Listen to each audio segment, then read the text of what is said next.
que é o mapeamento de fluxo de valor dentro da empresa, né? O famoso Value Stream Mapping. Tá, então vou aproveitar aqui, já que você fez essa pergunta, né? No fim dos anos 90, o que aconteceu? Aconteceu que foi lançado aquele livro Máquina que Mudou o Mundo, né? E esse livro, vamos dizer assim, relatava, não era um livro de romance nem nada, mas era um relatório, né? Do que estava ocorrendo com os carros japoneses na Europa e nos Estados Unidos. E os carros japoneses na Europa e nos Estados Unidos começaram a se apresentar extremamente competitivos, tanto em preço como em qualidade, principalmente em qualidade, e isso despertou mundialmente um interesse de saber assim, o que esses caras estão fazendo. E até aí era uma coisa assim desconhecida, né? Então, nos anos 90, foi justamente na época que eu assumi a primeira função minha como gerente, apareceram várias vamos dizer assim, informações no mercado sobre padrões de qualidade dos japoneses. Mas ninguém sabia exatamente o que tinha, o que estava acontecendo nisso, né? Então, as empresas começaram a fazer um esforço de chamar, por exemplo, na minha empresa que eu trabalhei, que foi a Bosch, né? O CIP, que era o Continuous Improvement Process. Então, existia ali um processo de melhoria contínua. Junto com esse processo de melhoria contínua, à medida que isso foi evoluindo, apareceram outras novas ferramentas. E o pessoal da Alemanha, inclusive, tinha uma grande central que multiplicava esse conhecimento para praticamente todas as plantas do mundo, né? E um dos conhecimentos mais importantes que surgiram foi, vamos dizer assim, a ratificação do PDCA, que já vinha desde a ISO 9001, que aconteceu lá em 1994, né? Certo? E junto com o PDCA apareceram outras ferramentas. Aí começaram a aparecer o 5S com filosofia, o TPM, etc, etc. E uma das ferramentas, das duas que eu considero as mais importantes, foi justamente o VSM, que é o Value Stream Mapping, o mapeamento de fluxo e valor.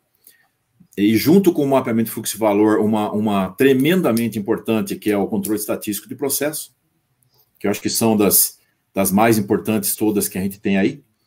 Né? Isso, que nessa mesma empresa, sob a asa de seu comando, ajudei a implantar, junto com o meu amigo Kauer, o primeiro posto CEP dentro da empresa. Então, foi uma época assim de grandes oportunidades, porque a gente tinha pressão de todos os lados, e essa pressão que vinha de vários lados, ela impulsionava a gente a ter que aprender rapidamente. Foi mais ou menos uma época não muito diferente dessa que nós estamos vivendo na pandemia, porque você tinha pressão, você tinha que realizar, você não tinha possibilidade de falar que não dá tempo ou se desculpar de alguma maneira, então você tinha que entrar de cabeça e fazer essas questões todas introduzindo, principalmente com a enorme pressão dos clientes. Né? E o mapeamento de fluxo e valor teve a primeira literatura lançada oficialmente em 2003, né? Com aquele manual do Lean Institute, que veio dos Estados Unidos, que é Aprendendo a Enxergar. Então, aquilo lá foi a primeira literatura que nós tivemos aqui, e esse Aprender a Enxergar foi uma literatura que foi advinda da Toyota, né? Que o John Schuck, que é o autor de maior, vamos dizer assim, maior participação nesse livro, ele ajudou a trazer esse conceito de tecnologia de gestão dos japoneses para os outros países. E nessa o Brasil também entrou, talvez entrou aí defasado, aí, talvez um ano, uma coisa assim, mas entrou muito fortemente. Então, e o mapeamento de fluxo de valor é uma ferramenta extremamente simples, sem complicações de altos níveis de engenharia, tanto que os cálculos que são feitos são cálculos aí à base de 4 operações, não tem basicamente muita complexidade, e aprender a enxergar realmente foi uma coisa interessante que eu convivi no Japão, que um cidadão lá me chamou e falou assim, perguntou sim se eu era do Buraziru. O Buraziru é o Brasil, e lá havia uma dificuldade muito grande no período que a gente teve lá, de comunicação com os caras, porque eles falam inglês assim muito difícil de entender, inclusive. E ele falou simplesmente para mim assim, né? Fez sinal com a mão e falou assim, vem acompanhar. Né? Então, ele fez um mapeamento e também montou um A3, certo? E eu achei muito interessante isso, porque ele passou quase 3 dias juntando informações. Ele anotou coisas assim que dava assim mais ou menos um meio bloco de papel quadriculado de informações. Falou com o operador no primeiro turno, no segundo, veio no terceiro turno na noite, certo? Eu não vim junto com ele, mas ele veio e me mostrou, naturalmente, que eu não tive muita facilidade de ler, né? Porque eles escrevem em caneta.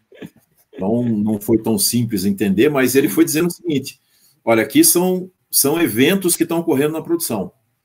Aí falou com os supervisores, foi lá na mesa do gerente, aí depois foi com a manutenção, falou com o gerente da manutenção, supervisor, com os mecânicos, com os eletricistas, foi no pessoal da ferramentaria, pegou informações com o pessoal da ferramentaria também.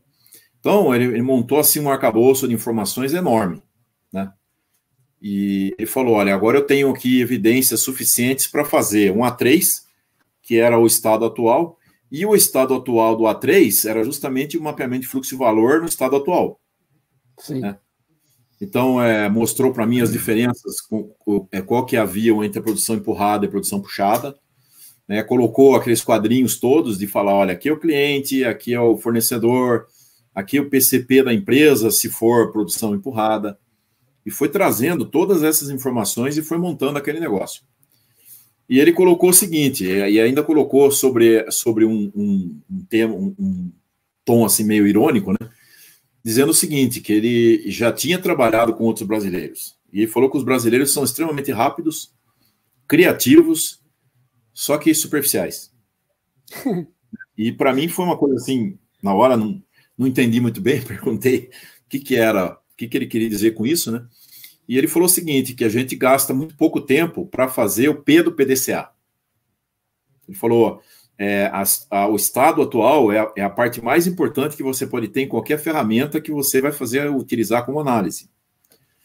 E você tendo uma profundidade no estado atual, você conhecendo os problemas de fato exatamente como eles existem, como eles se aparecem, como eles se evidenciam, você tem a possibilidade de fazer uma solução bastante robusta, né? Então, fez com isso, né?